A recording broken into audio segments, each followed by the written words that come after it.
We spent a lot of time yesterday in the important questions about sick person and mitzvah, a person in discomfort, being exempt from the sukkah, people who are traveling being exempt, and we really looked there at the larger issue about how you have a wide range of exemptions because the mitzvah in its core is not just a narrow technical issue of eating X amount in a sukkah.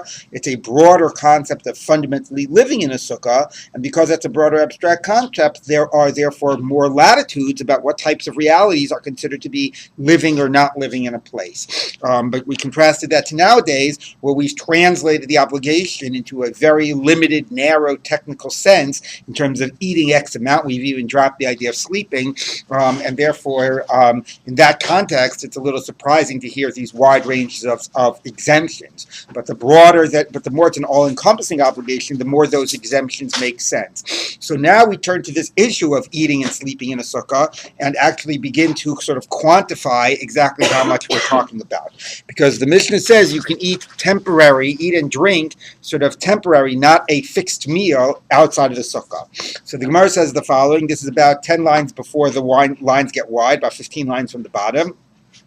The kama chilas arai, what's considered to be only a temporary eating, up to how much? Amar Rav Yosef tartiot tlas bei, 2 or 3 eggs worth. Rashi, if you look, Rashi did not have the gears of bei, and Rashi says tartiot tlas shtayim o shalosh pamim yitein l'toch piv, morsels. So it's nice to see that interesting French word, morsels. Anyway, but the amount that you normally are considered to be able to swallow in one go is an egg, so it's pretty consistent with our gears of 2 to 3 eggs worth. Amar Rav Yosef, so that's what he says. Amar Abai says back, sometimes 2 or 3 eggs worth is enough to fill people. So that would be an achilas keva. So Elam Rabbi, rather Rabbi says, like a yeshiva bacher, takes a little taste of something before he goes in to the learning for the day, which is not exactly clear how much it is, but it's assumed to be the amount you could swallow in one go. So therefore, it's assumed to be 1 egg's worth, not 2 to 3 eggs worth, and up to that is considered temporary. Now, of what type of a food are we talking about? Interestingly, our Gemara does not distinguish what type of food you're eating; only talks about quantity. There is a Gemara that exists actually elsewhere in Yoma that actually discusses that the question about whether fruit is by sukkah or not, needs a sukkah. And the conclusion of that Gemara is that fruit does not need a sukkah. The question is what's in the category of fruit and what's in the category, even if you're Koveazid, what's in the category of fruit, what's in the category of other things. Generally, it's assumed that bread and mizonos certainly is what we're talking about here. Fruit, based on the Gemara Yoma, certainly is what we're not. How about things that are in the middle, like, meat and potatoes? Where does that go? So there's a whole debate about which category that goes in. We tend to be, as I've already indicated, pretty limiting, narrow in our definition of what technically is obligated in a sukkah, and we focus on, bread and mizonos, and wine is somewhat discussed. But that, interestingly, in our Gemara here, what you're eating is not discussed, just how much. And now we are saying that, according to Abaye, up to an egg's worth, up to and including an egg's worth, can be outside of a sukkah. So you can eat meat outside the sukkah? Yeah. Tana Rabbanan. So again, this is assuming that we're talking about whatever those foods are that are obligated, which is not the discussion here. Tana Rabbanan. You can eat a temporary eating out of the sukkah, but not a temporary sleeping. You can't take a nap. My time, but what's the reason? Why is a nap different than eating? So Amarav Ashik we're afraid that you'll fall into a deep sleep. So technically a nap is not a problem, but it's afraid of where it will lead to.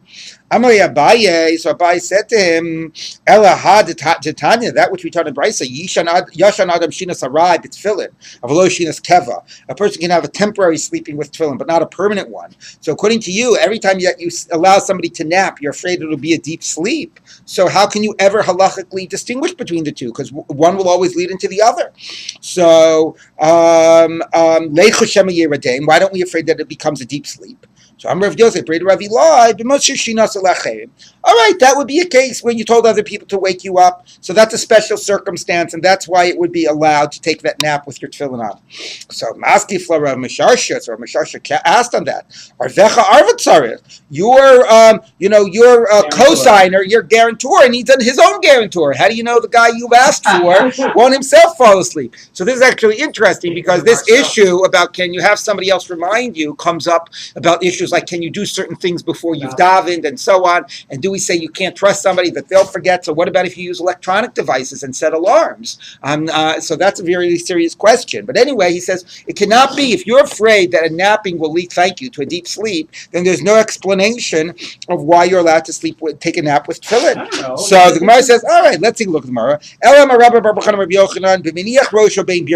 And fine, we're not talking about that you're trusting somebody else, but we're talking about that you're not lying down on a couch for a little nap. We're talking about you put your head between your knees. It's like trying to fall asleep on an airplane flight. So, sometimes maybe you're lucky and it happens, but basically if you're just putting your head between your knees, you're putting your head down on your desk, you're not lying down, we're not afraid that that'll turn into a big sleep. So fundamentally, there's nothing wrong with a nap, but we're always concerned that a nap will turn into a deep sleep. Why do we allow it by tefillin? Because it's a special case when it won't happen. Rava says, Ain kevalishina. Rava says, no, there's a difference. Rava says that it's about, by Sukkah, the issue, sort of what we're going to say is that by tefillin, the concern is not about sleeping per se. There's no problem per se to sleep with tefillin. The problem is passing gas. So by tefillin, a tiny little nap, we're not afraid that it'll happen, only when you get to a big sleep. And that's why the whole concern by tefillin was that a nap will turn into a sleep. But Rava says, I'm not concerned that naps will turn into a sleep. A nap is a nap. A nap won't turn into a deep sleep. So by tefillin, where the only issue is passing gas, and that's only a concern when you're in a deep sleep, you're allowed to nap. A nap will just be a nap, and that's not a problem by tefillin. But by Sukkah, that's different. By Sukkah, it's not what will happen to it. It's that the very act of taking a nap is considered to be keva. What does that mean it's considered to be keva? Because remember, by Sukkah, the question is, what types of acts constitute living in a place? So, when you're going out at other places, you'll take a little snack, right? You'll snack on the street, you'll snack in your office, you'll snack wherever you are. Snacking is something you do not specifically in your house. But sleeping, it would be very rare for you to sleep somewhere that's not in your house. If you're lucky to have a couch in your office, so maybe you can sleep in your office too. But fundamentally, eating are types of things that are not necessarily, especially a snacking, is something that doesn't necessarily speak about where you live to the same degree of the places where you will nap. And therefore, he says, napping is considered to be a central to the idea, an act that is central to the idea of living in a place, and that's what it means. Ein kevel, where is it? Ein kevelushina, or what's phrased right? Ein kevelushina. But if the concern is passing gas, there's a difference between napping and a deep sleep. But if the sense is where are you sort of setting your roots down, there even by a nap defines where it is that you are living. Okay, so that's a very nice conceptual difference. Now we have three braitas. One braita says you can sleep with tefillin, temporary but not permanent. That's sort of what we've been saying, that we're not afraid of passing gas, and maybe it's a special case according to Abaye where you won't come to lead to a deep sleep, or I'm sorry, with Rav Yosef, Rav Ashi, excuse me.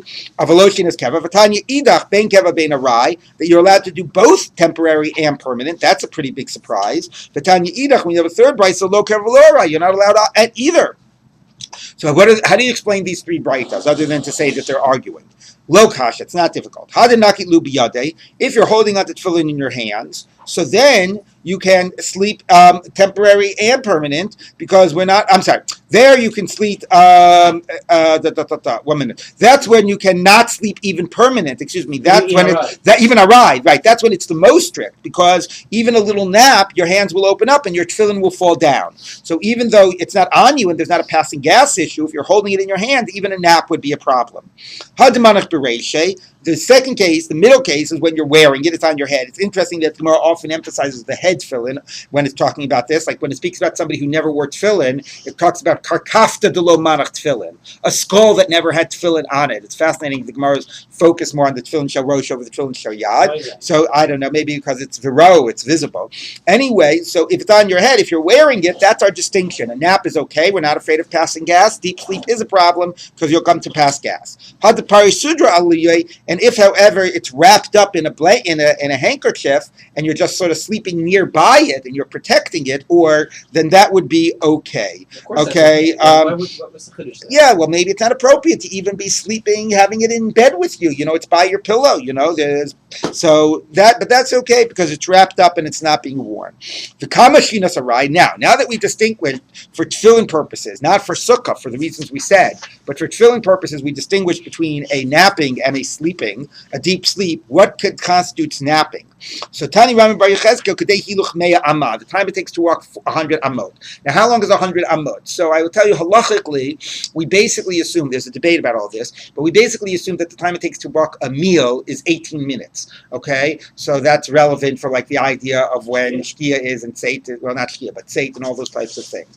A meal is 2,000 amot. So for simplicity's sake, let's call it 20 minutes, not 18 minutes. Okay, so if 2,000 amot for 20 minutes, so you do the math, it's 100 amot every minute, right? Did you get that? Right? Because a 2,000 amot, right, is 20 times 100, right? So therefore, it's about 1 minute. So 100 amot is about 1 minute. What? A 1 minute nap. 1 minute nap, right? Very temporary, really, a real power nap. Look, I find sometimes I can go like for 5-10 minutes and it'll compensate for like 2-3 hours of missed sleep the night before. It'll be great, but that's 5 minutes. That's not 1 minute. So anyway, so the Gemara says Kidei Hiluch Meya Amo, which is about a minute. Tanya Nami Hachi Yad. Similarly, Hayashim B'Tefillin V'ro Keri. If somebody is sleeping in tefillin, now here's a new problem, which doesn't seem to be the normal concern, but here it's talking about if this happens, somebody is sleeping with tefillin and they have a seminal emission. Oches b'ritzuah, you grab to the strap. The ena oches b'ketitza, but you have to remove it. You shouldn't be wearing it while you're in this state before you've cleaned yourself up. So you're told by the strap, but not by the actual a base itself, not by the actual box itself. Divrei Rabbi Yaakov, that's what Rabbi Yaakov says. The Chachamim say Yashin Adam Mitfilin Shinas Arai V'lo Shinas Keva, that you can sleep temporary but not permanent. It's funny, Rabbi Yaakov didn't relate to that question. So Tosa says maybe they're debating whether we allow you to take a nap at night. It's somehow we're debating what types of cases we're concerned will lead to Keva. Maybe anyway, not exactly clear where Rabbi Yaakov holds about this Arai and Keva, but nevertheless the Kama Shinas Arai, but within the Chachamim that make clearly this distinction, how much is a temporary sleep? Today he look meya amma, 100 amot, which again is very little. It's like a minute. Amar Rav, said Rav, Asaladam lishan biyom yosem mishinas hasus. You can't sleep in a day. So now that before we were talking about wearing tefillin and a concern that it'll lead to a deep sleep and passing gas. Now we're just talking about, you shouldn't be wasting your time taking naps in the middle of the day. Okay, Rashi says bittul Torah. So you can't sleep yosem mishinas hasus, more than a horse sleeps. Okay, the kama shinas hasus. How much does a horse sleep? Shisi nishmi. 60 breaths. I don't know what that means, but I guess 60 inhales and exhales of a horse. So I don't know. I've never worked with horses. I don't know. But that can't be too much. What is that? 60 seconds? Also a minute? Again, very little time. 1 minute. Amar Abaye. So, but what? According to this 3.5 minutes, according to the Shara Teshuva in the name of Rabbi Benachim. There you go. For a human. So a breath of a horse is what, 5 seconds? No, some other basing themselves on the length of a horse for a human. No, 3 seconds would have to be 60 breaths. 3.5 minutes. So a breath of a horse would have to be. It's not clearly defined. Not clearly defined. But if you include time in between the breaths, it's longer. Oh, that's a good point. In other words, Could be a half for hour. humans, Right. average is about 16 or so. About how much? It's 12 to 16 per minute. 12 to 16 breaths per minute. So it's better in hearing. Interesting. Okay, so that's good because also the time between the breaths. So if you're saying 3 minutes, that 3.5 minutes, that's also about 16 breaths per minute. It's about figuring about the same as it is for humans, although I know what it is for horses. All right, so at least you can take Could be a half hour for a horse. 3.5 hours? A half hour. Actually, A half hour for a horse to take 60 breaths? It could be, and there's another opinion that says the period question not less than 3F. Okay, why am I guessing that the opinions quoted there never actually did any empirical studies? I'm just taking a wild guess. All right, it can't be too much. It sounds like 3 to 5 minutes is probably a reasonable guess. All of this seems quite extreme. I mean, but like I said, for my power naps, I need at least 10, 15 minutes. All right, so the Gemara says like this. Amar Abaye. So I passed in like the position 30 minutes. We'll have to tell the horses, okay? So Amar Abaye. So Abaye said, Shin say Damar, the sleeping of the master, which is Rabbi, which is Abaye's Rebbe, Kidarav. So as so Rabbi learned how much to nap during the day from his Rebbe Rav. Udarav, and Rav learned it. Rebbe slept as much during the day like his Rebbe, which was Rebbe Udanasi. For Rebbe just learned how much to nap during the day. David. Not like he had a tradition going all the way back to David. For David, and how long did David nap during the day? Kidesusya, like a horse. For the susya, shisa nishmi. So we're back to that. 60 breaths is the amount you should be napping during the day. Abaye having noyim. Now Abaye would sleep to the meyo mi Pumbedisa leBeikubi. The time it took to travel from Pumbedisa to Beikubi. Now, how far is that? So if you look at Rashi says the mefarich b'makom acher dahavi shisa parsi. It says in another place 6 parsangs, and then the side says I have no idea where it says it in this other place, and it never says that this is the distance of 6 parsaot. But a parsa is 4 meal. Okay, now a meal I told you is 18 minutes. So a parsa is 72 minutes. Let's even round and call it an hour. So according to Rashi, if it's 6 parsas, that's 6 hours. That's quite a different extreme than what we've been talking about. Okay, that is some nap. So Kari Ale Rav Yosef. So Rav Yosef said about Abaye, Abaye was his student, and Matai Atzel Tishkav. Oh, lazy person, how long will you sleep? Matai Takum Mishinatecha. When will you get up from your slumber? So on the one hand, you have one extreme, which is like 1 minute, 3 minutes, maybe 5 minutes or so, right? And that at least maybe we could manage. But according to Rashi, Abaye went 6 hours. It's a little hard to imagine. He didn't do too bad for himself. Well, yeah. Anyway, Yeah, yes. My question was, I thought you're not allowed to hold the tefillin with the straps. Well, first of all, it could be the wrap here, and it's. I mean, also you have no choice here. You know, you have to remove it, and this is the only. Just hold the body. That's not considered. It's not considered kavadik to be holding the body when you're in this state, but to have directly be in contact with the actual bias of the tefillin. But I hear the point is true. Under normal circumstances, you don't hold it by the strap. All right, Tana Rabbanan. Hanichnas lishan b'yom. If somebody goes to sleep during the day, you want to take a nap during the day, and we just talked about only a temporary nap, not a permanent nap. So not a deep sleep. So during the day, presumably it'd only be a nap. So that we learned was possibly okay. So that's why it says ratza choletz ratza miniach. If you want, you could take it off. If you want, you can leave it on. It's only during the day. It's only a nap. Palayla, if you're going at night, choletz ve'eno miniach. You have to take it off and you can't leave it on because that's about an issue about a deep sleep, or even maybe a nap at night might lead to a deep sleep. We haven't discussed that, but Tosfos discusses whether napping and the concern of napping leading to a deep sleep would be different in the day or at the night. Divrei Rabbi Nosson. That's what Rabbi Nosson says. Rabbi Yossi says Hayeladim, which is so funny. Yeladim we translate as kids, but here it means young men. Young men L'olam chotzim be'eina menichim. They always have to take off their tefillin and can't leave them on, presumably even during the daytime. Because they have a more accustomed for tum'ah, which means that they will more regularly have seminal emission. So we think it just means that they'll more naturally, when they sleep, until now we've been talking about a concern of passing gas, but maybe Eladim even means, teenagers even before they're married, people, we're afraid that they'll have seminal emission when they sleep, and therefore, even if they nap, it's going to be a concern, this will be a concern. What? Even young men after they're married? Well, we're going to see in a minute. Right now, we assume even if they're not married. So the Gemara says, maybe Rabbi Yossi holds that somebody who has had a seminal mission can't wear tefillin, because we know the whole discussion in brachos is that when a person has been a bal keri, are they forbidden to daven, to say brachos, to learn Torah until they go to the mikvah?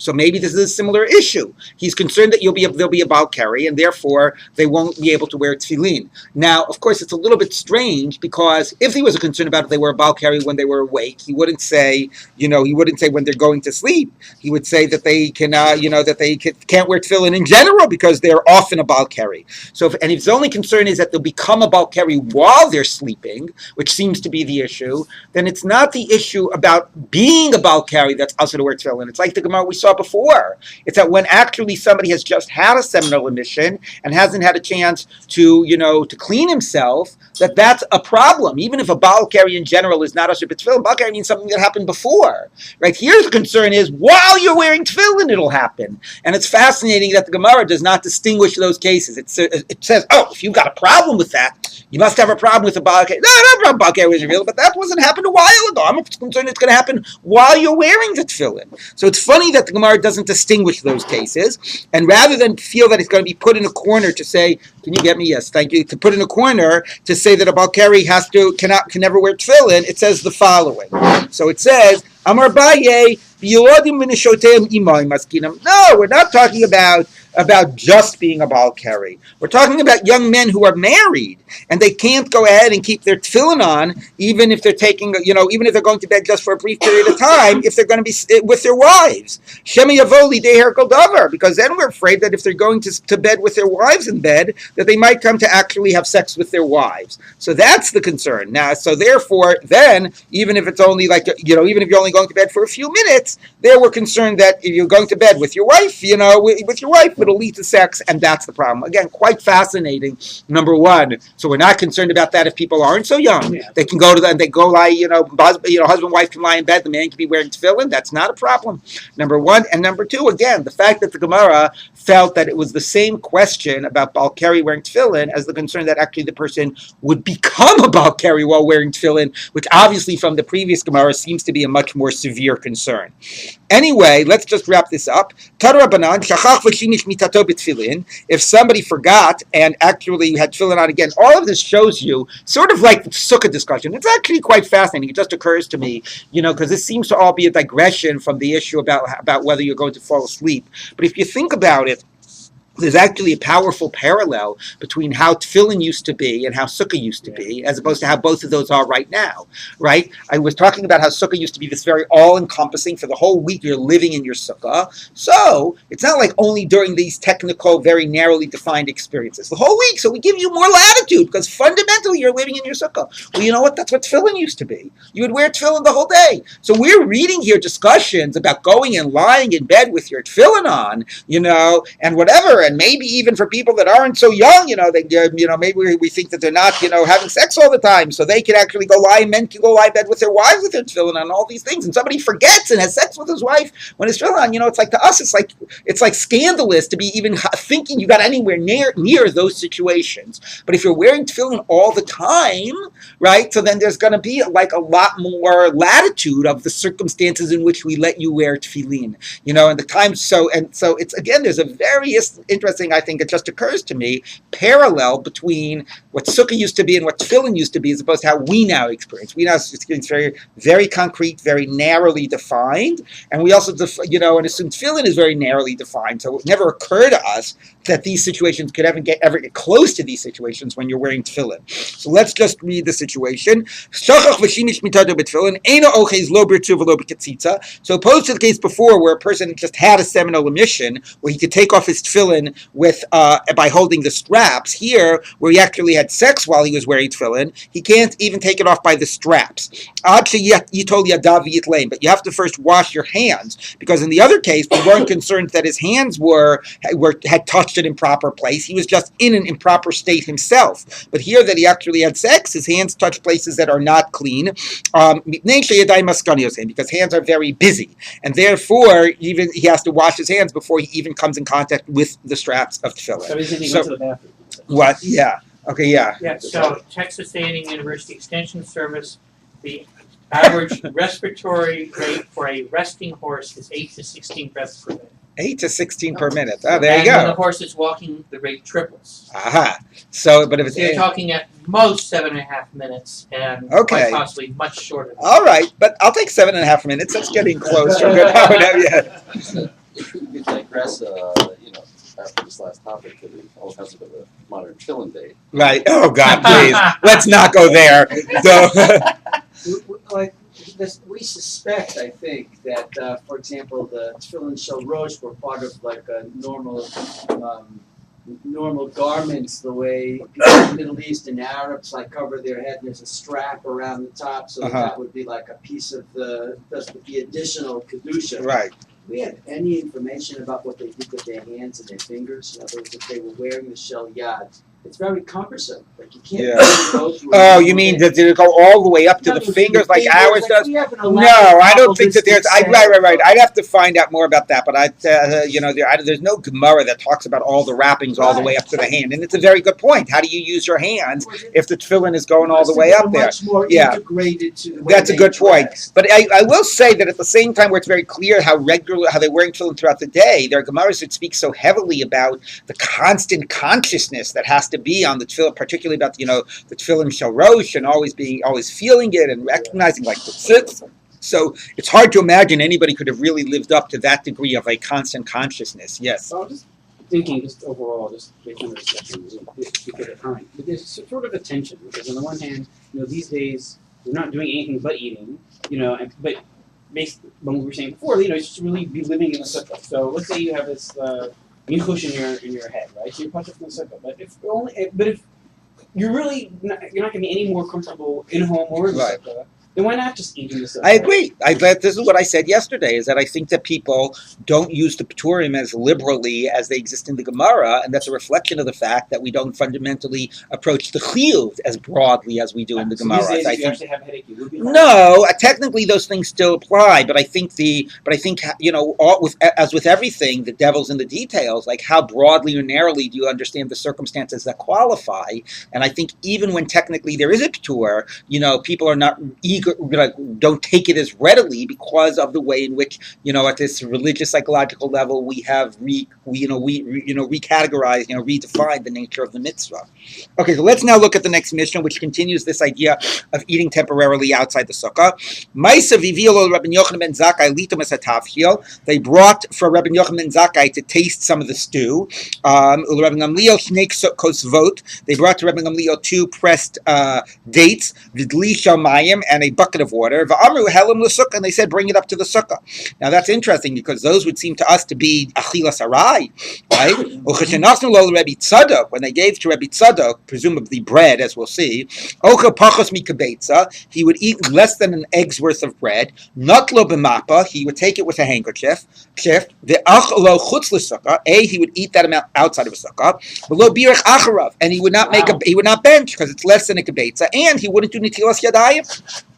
So a lot of interesting things about Rabbi Tzadok, but let's first work about the first two cases. Again, as I mentioned, what is fascinating is that in Sukkah, more than in a lot of other Masechtos, you have a lot of ma'asim. You have a lot of actual stories about how the rabbis acted. It's always quite fascinating, right? Like we say, everybody's, why not? There's a lot to observe. Yeah, but how many stories do you have in Maseches Shabbos? Where everybody's keeping Shabbos every week. So it is interesting how many stories you have here in Sukkah. Okay. Masa Listor. What? So it's, yes? I find it difficult to relate the two sukkahs together. Because in one case, they brought him a dish of food and a bucket of water, which is a larger quantity. Right.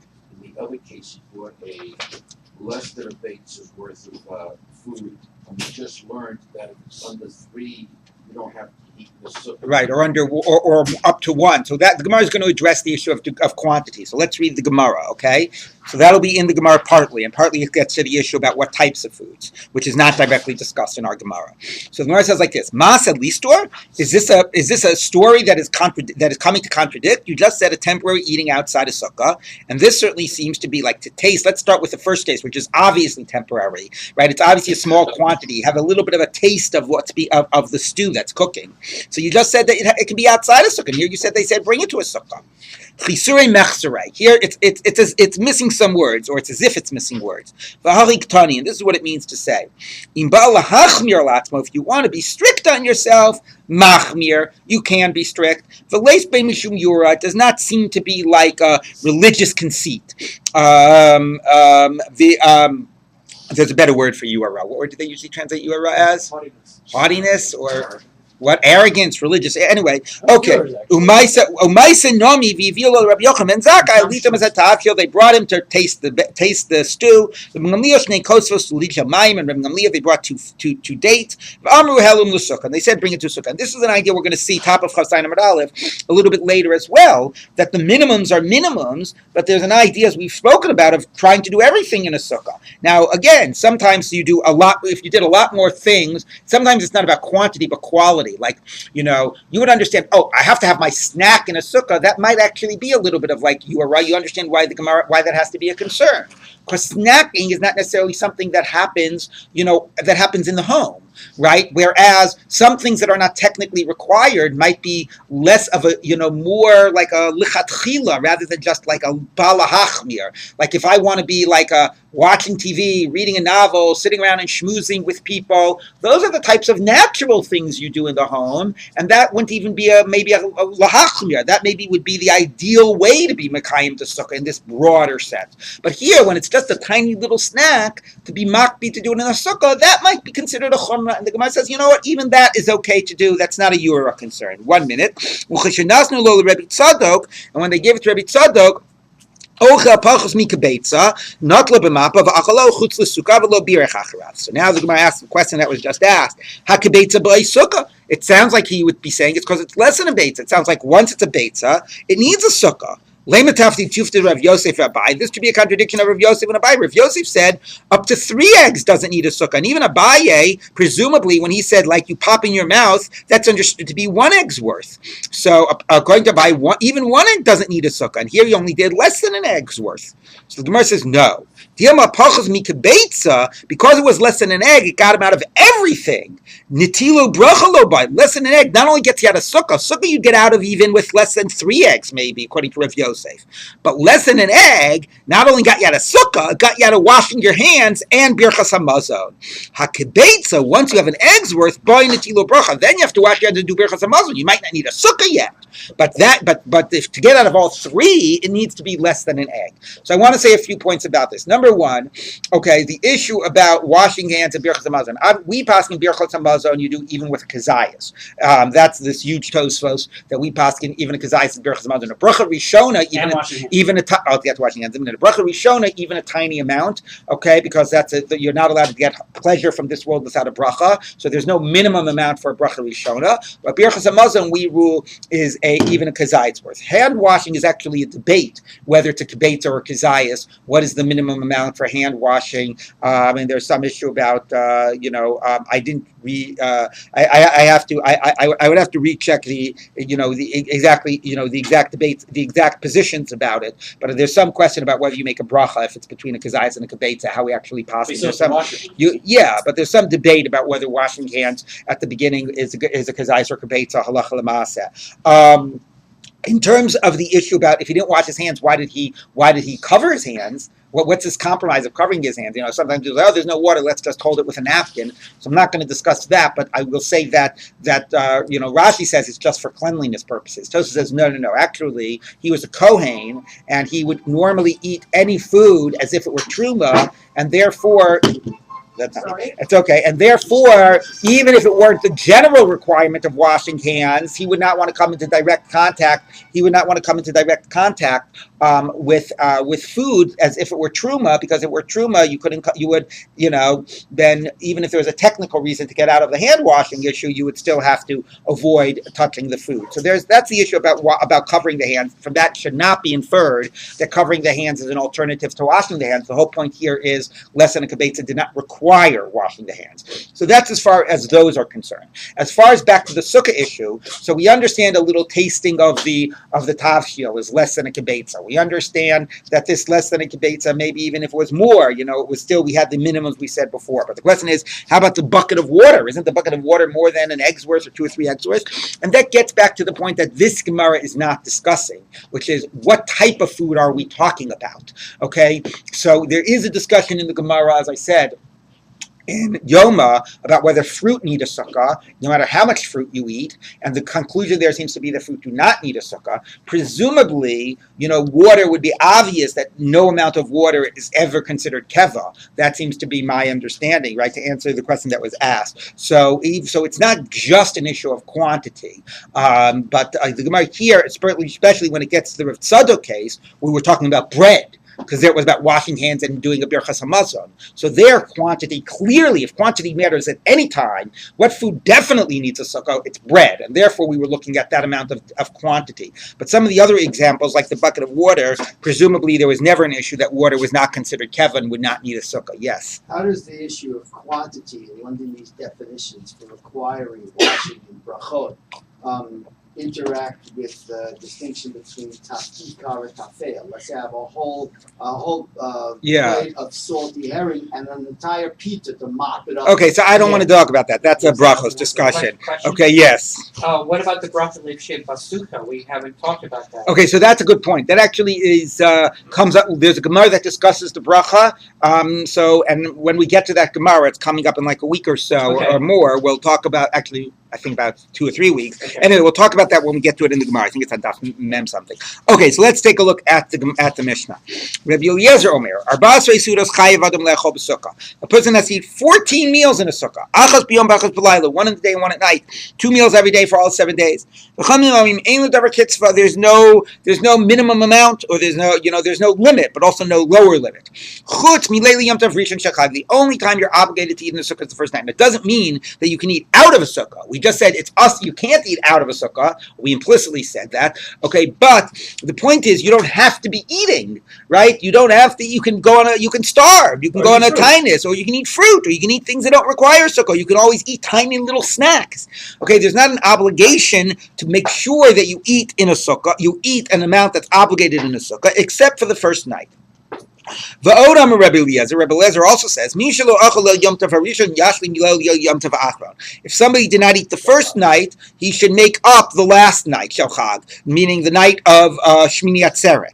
Okay, which is interesting. Why is he giving greater status to the first night if he just said that you're supposed to eat all 14 nights, all 14 meals? And B, how could you be eating Shmini Atzeres if you're eating it outside of a sukkah? Okay, the Chachamim say, so we'll talk about that. Ein l'davar tashlumim. No, I'm sorry, you can't make it up.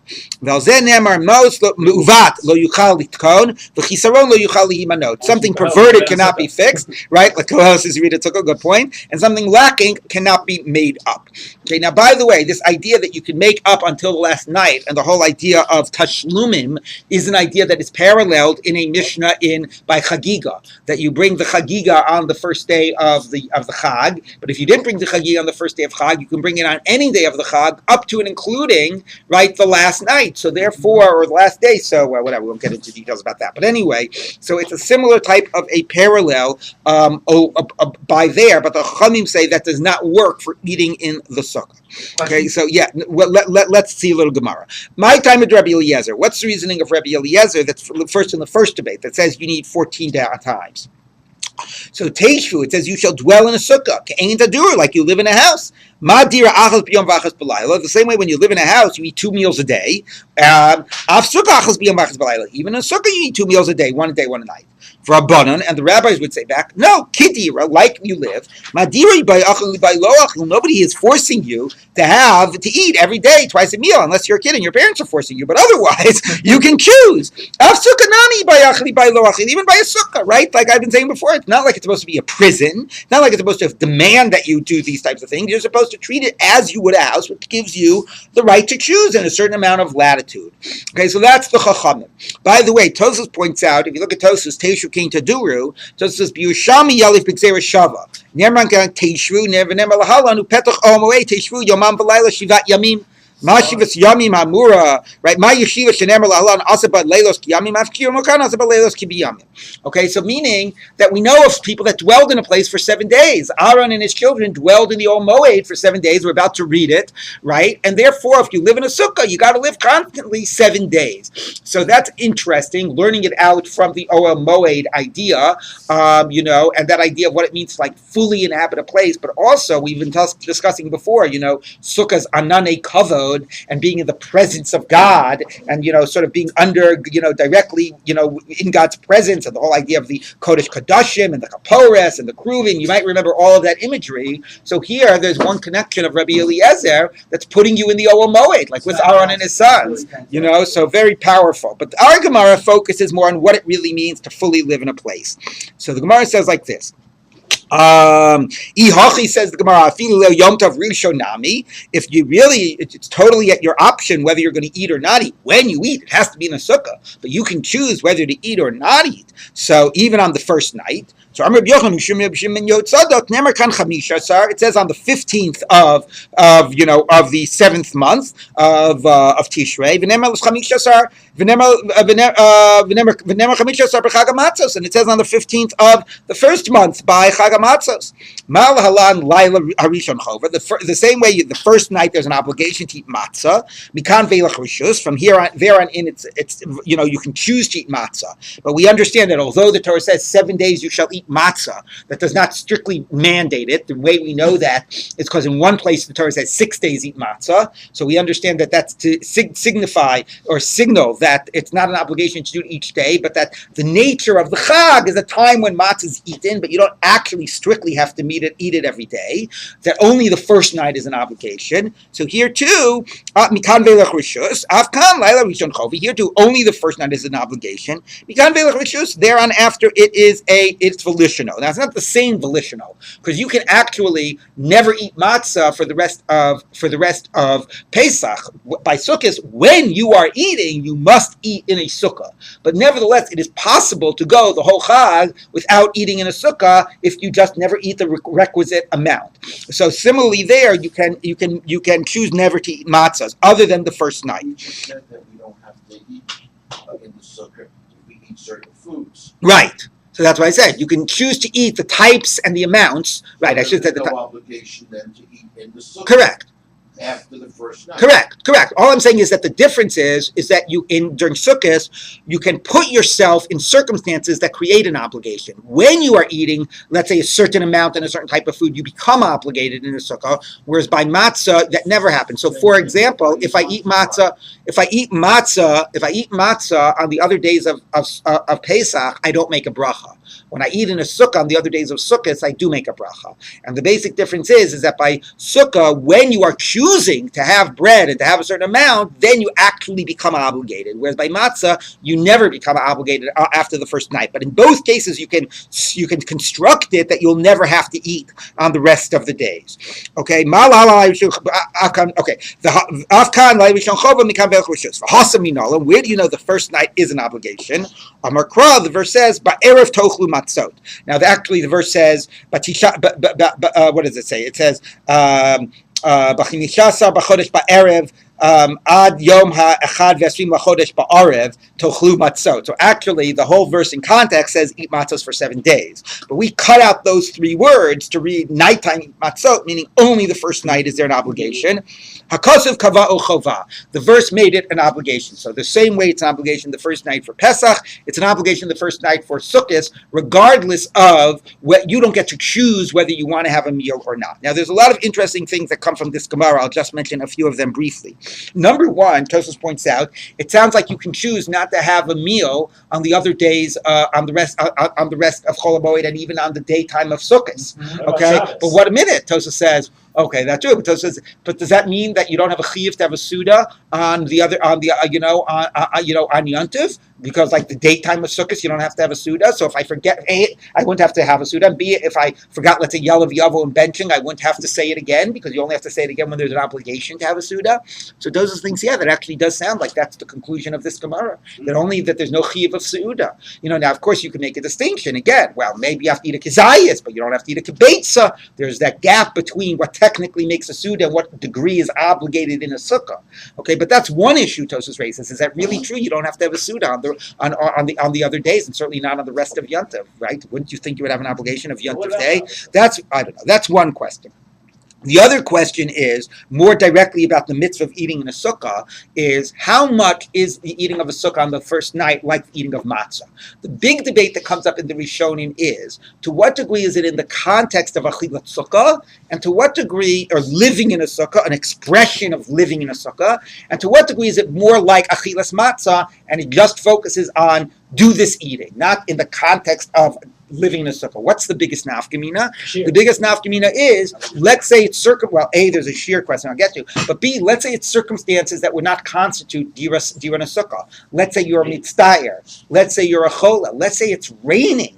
Do you still have to eat in the sukkah? If it's just a way of doing the mitzvah of dira sukkah, but must be done on the first night with eating, but if it's not dira because it's raining and because of mitzdayer and chola and all of those, maybe I'm exempt. Or no, maybe tough luck. The first night, it's a mitzvah, eat kazayas in the sukkah, regardless of whether it normally constitutes dirat sukkah. So that is a big debate. What happens when it rains the first night? When people are waiting, is it going to stop raining before chatzos, after chatzos? When can you actually go to bed and just decide it's not going to? Just go ahead with your meal. So that is a big machlokas rishonim. Relatedly, as Michael says, is how much. If it's about learning straight from matzah and not about a form of dirat sukkah, so maybe I'm yotzei with kazayas. If, however, it's a way of doing the normal dirat sukkah, but must be done the first night, maybe it needs a kibetza, right? So that, or more than a kibetza, whatever the amount is. Tosfos, if you look at Tosfos actually quotes Yerushalmi, Tosfos Teishru King Taduru. Look at the last few lines of Tosfos. He says like this. He says, Chaveraya Bo. It's like 5 lines before the Tosfos ends of Teishru. Ima lahalan achi kanis lematza keshu ta'ava. If we're learning it out from matzah, maybe we should say the same way you're not supposed to eat before it gets to be close to nightfall, so you eat matzah with an appetite, maybe here too. Now again, if you think about it, sukkah is not about an appetite for the food. The eating is just an expression of what it means to be living in a place. But maybe for the first night, it does become focused on the food that you're eating, and you have to have an appetite for that food. It does become like the mitzvah of eating matzah. Or he says another thing, Rabbi, now there the question might be, as Michael says, it's kazayis as opposed to kibetza, but also maybe it's an issue about bread, right? The same way matzah has to be made out of bread. Maybe you're yotzei sukkah without it being bread. Maybe you're yotzei sukkah with mizonos. Maybe you're yotzei sukkah with meat and potatoes. But no, maybe if we learn it out from matzah, it has to dafka be bread. So this becomes a lot of interesting implications of how much is it mapped just like matzah, eat bread in a sukkah, kazayas worth, or how much is it? No, the first night, the mitzvah of sukkah has to be done the first night, in the context of what it means to do the mitzvah of sukkah. So there's a very lot of debates of the Rishonim around those issues. And then let's not forget the other point about the idea of the rest of the time, when you dwell in a sukkah, but you have more latitude about what to be doing that would require it or not require it. Let's now continue with the next statement of Rabbi Eliezer. The Od Amar Rabbi Eliezer. So Rabbi Eliezer also says if you miss the first night, you can make up until the last night. So the Gemara says, Amar Rabbi Eliezer, 1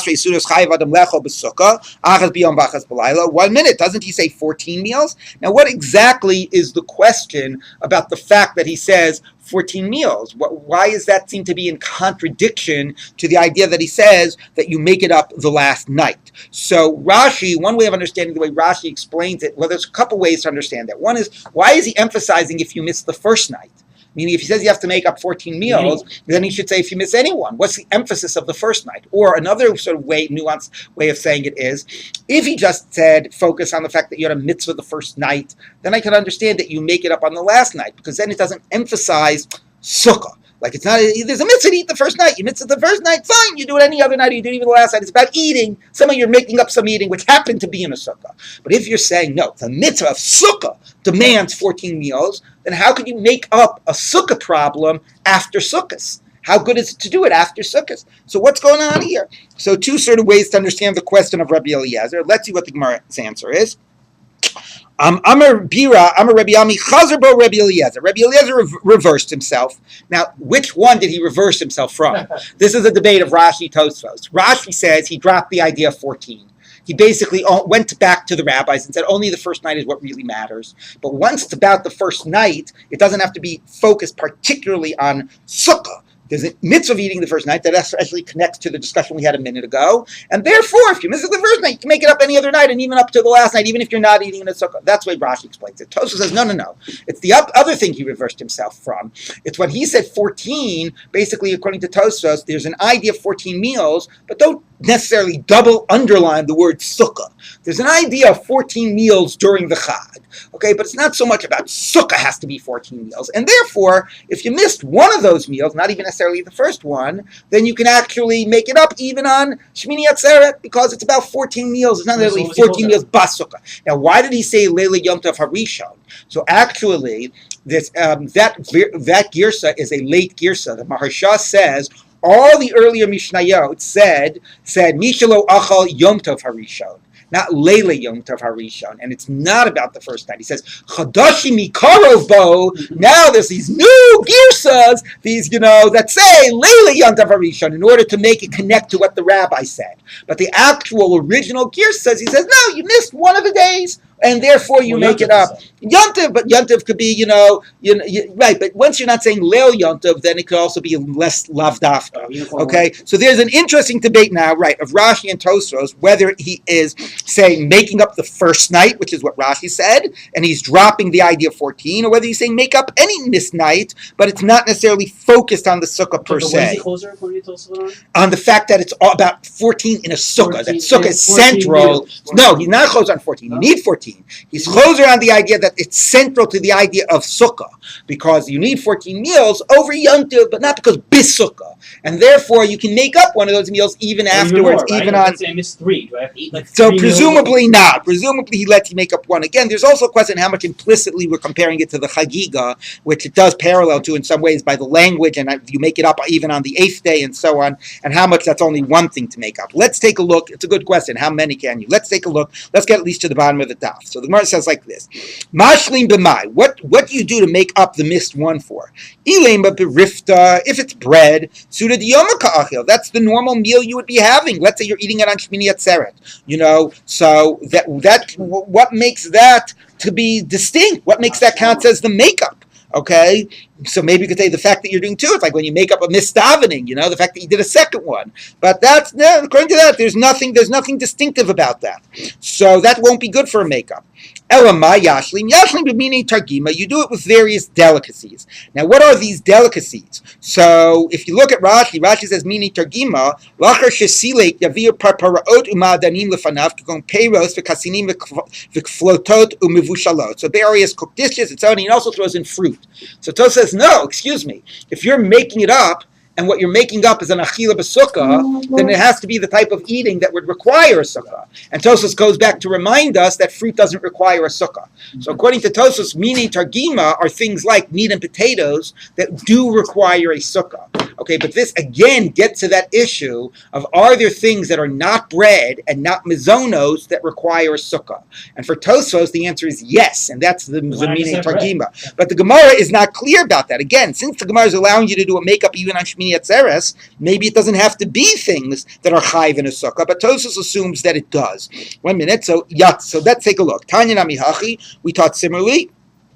In Hishlim b'minei targima yatsa. If you did your makeup with minei targima, then that counts as your makeup for what do you call it? For the missed meal. Now Rashi says if you did your makeup with minei targima, suggests that if you actually had a real bread meal, it would certainly be a makeup, which is a little bit different than the Gemara before, because the Gemara before made it sound like it had to be something that was nikar as being distinct. Here it sounds like it's okay to make it up with minei targima. Well, I know. So I'm saying that the Gemara before made it sound like that wouldn't be good. Here the language of im hishlim sounds like that certainly would be good. And that's what Rashi says. V'kol shekenim kava sudashnia belechem ubasar, says Rashi. Okay, so, but again, before the Gemara sounded like it had to be distinct. I don't know. Okay. 1 minute. Okay, so the Gemara says like this. So Shal, let's get a little bit further to the bottom. Shal apotropis shel Agrippas hamelech. So the sort of the manager of Agrippas the king asked this Rabbi Eliezer, I only have 1 meal a day, and you, Rabbi Eliezer, say that on Sukkot we have to have 2 meals each day. So this is again Tosfos' proof that Rabbi Eliezer didn't reverse himself about the idea of 14 meals. Maybe I'll just have one meal in my sukkah and be done with it. Amar lo, he said back to him, every day you have for yourself a lot of delicacies for your own respect, to indulge yourself. You can't have one little delicacy to honor your creator. But what's interesting about this is the idea that you needed more than one meal a day, or whatever, you needed a regular 2 meals a day, and B, the idea of parperet, a delicacy, connects to what we said before about the mini targima, that some of those 14 can't possibly be made up even without a fixed seudah. Maybe one way to get to the number 14 is to allow yourself to do some of these parparaot, or what the Gemara called before mini targima. Let's read one more story. The Od Shalo, he asked him as well. I have 2 wives, achas b'Tveria v'achas b'Tzipori, one in Tiberias and one in Tzipori. V'yesh li shtei sukkot, achas b'Tveria v'achas b'Tzipori, and I have 2 sukkahs. Can I go from one sukkah to the next? It's funny to use and exempt myself. What's the exempting? But okay, can I go? You have one day in one sukkah, the next day in the next. Amar lo, I'm sorry, no. Sha'ani omer, because my position is when you leave one sukkah, because notice, right, he said you have to eat 14 meals in a sukkah. So that is not just about me personally, I have to eat 14 meals, but what makes the sukkah, we're going to read one more, let's read one more sentence. What makes the sukkah a house is that you've been using it for all 7 days. So if you split that between 2 sukkot, neither sukkah gets to be defined as your house. You've been dwelling regularly, but the idea is that the sukkah has to be your bayit, and that has to be in one sukkah. Tanya, we turn in the Brisa, Rabbi Eliezer Omer, Ein yotzi misukah l'sukkah. You cannot leave one sukkah and eat in another sukkah. Your 14 meals all have to be in the same sukkah, 7 days in the same sukkah.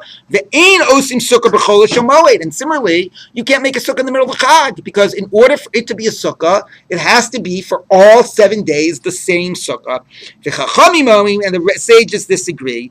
Yotzi misukah l'sukkah ve'osim sukkah b'chol shamoed. You can do it. They also say you don't need 14 meals. It doesn't have to be for the whole 7 days. V'shavim, but they agree she'im nafla. If it did fall down, you can rebuild it. That would be considered to be a continuation of the same sukkah. And this gets to the whole interesting discussion what we've had before in the Gemara, that old Greek-ish question, I forget what it's called, about, the ship that you're constantly replacing one board at a time, is it the same ship or not? So your sukkah falls down and you rebuild it, is it the same sukkah or not? Tosfos indicates that you'd have to use the same wood to rebuild it for Rabbi Eliezer to be considered the same sukkah. Rashi sounds a little bit more like, since it fell down, anything you build is considered a conceptual substitute, even if it's in a different place and it's different wood. But nevertheless, this is Rabbi Eliezer's idea. That's not just your personal obligation to eat 2 meals a day for 7 days, but what makes it your sukkah is that you've been living in it constantly for those whole 7 days. And if you don't do that and you split it between 2 sukkot, you're not yotzei. Okay, well, So you can have guests on sukkah. Right.